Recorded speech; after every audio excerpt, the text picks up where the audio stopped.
This is the picture of a conductor, who is a person who leads a musical group, and he is something like a music director, and what he holds in his hand is called a baton, B-A-T-O-N, a baton, which is a thin tapered rod, T-A-P-E-R, tapered, T-A-P-E-R-E-D. That means something that is pointed towards one end, becoming gradually narrower. That's the baton. So in fact, a baton, B-A-T-O-N, can also mean a short, stout club, which is used primarily by policemen. A baton can also be called a truncheon, T-R-U-N, T-R-U-N-C-H-E-O-N. A truncheon is a short, stout club used by policemen. And here, of course, in the picture, the conductor is holding his baton, which is a tapered kind of piece of wood with which he conducts and leads the orchestra. Now, this is a convertible. A convertible is a luxury car, which is an open top car, and actually the top can be folded or removed. And convertible also means a sofa that can be converted into a bed. That's also called a convertible. Now this is a coterie. As you can see, there is a small group of people who are discussing across the dinner table. Coterie, C-O-T-E-R-I-E, which means an exclusive circle of people with a common purpose. And if you can see the picture, I've given the title also. It's a small group that does things together. That's a very simple way of looking at it. And synonyms for this word coterie are clique, C-L-I-Q-U-E, a clique, C-L-I-Q-U-E, which means a small group, in-group, or an inner circle. Now this is a crash of serotonin. Now let's not become too technical. All that is not necessary. Crash is the collective noun for pachyderms. In fact, a crash of rhinoceros is the collective noun. A crash of rhinoceroses. Now this is a crater. As you know, a crater is formed because of a volcanic eruption. It is a bowl-shaped geological formation at the top of a volcano. That's a volcanic crater. Now this is a creek. We came across this word earlier.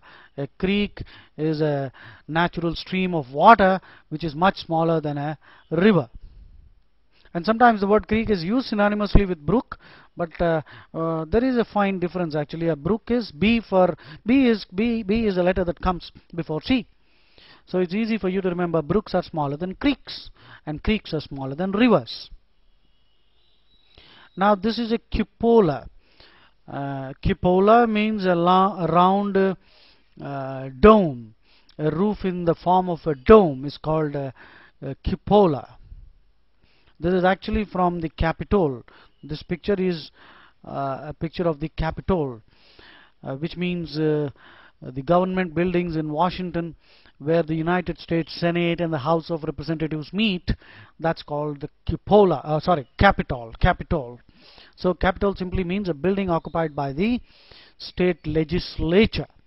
In Washington, the Senate and the House of Representatives are called the Capitol, C-A-P-I-T-O-L.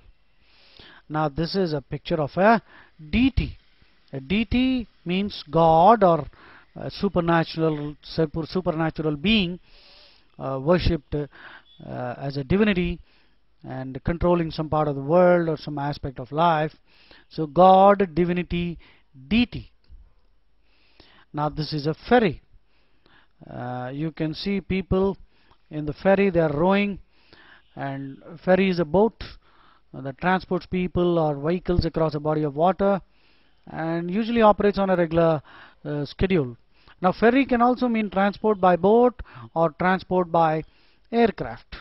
That's a big one at the back. In fact, in the front of the picture you see canoes, very long canoes, C-A-N-O-E, a canoe.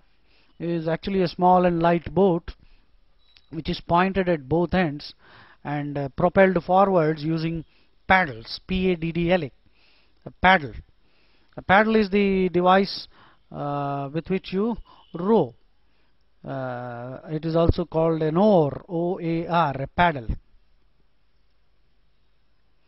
Now this is a fresco, F-R-E-S-C-O, as you can see from the title. A fresco is a mural, M-U-R-A-L. Mural means a wall painting. Mure, M-U-R-E, is a root word. Mure means wall. So a fresco is a mural done with watercolors on plaster which is still wet. So that's a fresco. And it's actually a very durable method of painting on a wall. And because the watercolors get fixed in the wet plaster and the color remains as it is without fading out, and so that's called a fresco, which means fresh color. Actually plaster is still wet. And of course the other method is sicco, which of course is painting which is done on plaster which is dry, S-I-C-C-O. Now this is a gam, G-A-M, which means you're seeing a herd of whales actually, H-E-R-D. A gam is a herd of whales. Now that's a gavel. A gavel is a hammer used by the presiding officer or a judge, and it can also be called a small mallet, M-A-L-L-E-T, a mallet. That's a gazelle. A gazelle is a kind of deer.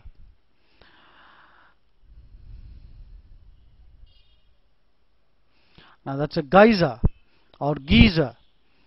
It is a hot water spring that discharges hot water and steam. That's a geyser or a geyser. Now the title of this picture is a gleaming crescent of beach. The picture is gleaming, shining, bright with a steady and subdued shining. That's a gleaming crescent. Now this is a Gothic cathedral. Gothic is a style of architecture and which was developed in northern France, and it is characterized by slender vertical piers and a lot of buttresses and vaulting and pointed arches. You see the arches are very pointed, P-O-I-N-T-E-D-A-R-C-H-E-S. So Gothic architecture, it's a style of architecture. And Gothic also means horror. Remember, Gothic novels or Gothic movies means something that is horrifying and characterized by gloom and mystery and grotesque. G-R-O-T-E-S-Q-U-E. Grotesque means very ugly and horrifying. Gothic novels, for example, is Frankenstein. You must have seen the movie.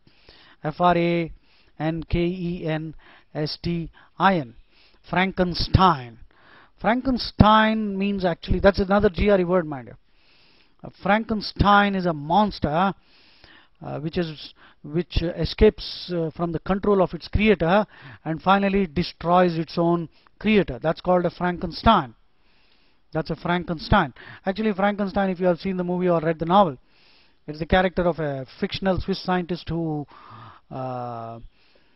creates a monster from many different parts of human dead bodies. He puts them together and using electricity and all that, he animates the dead body, and that becomes a Frankenstein, a monster.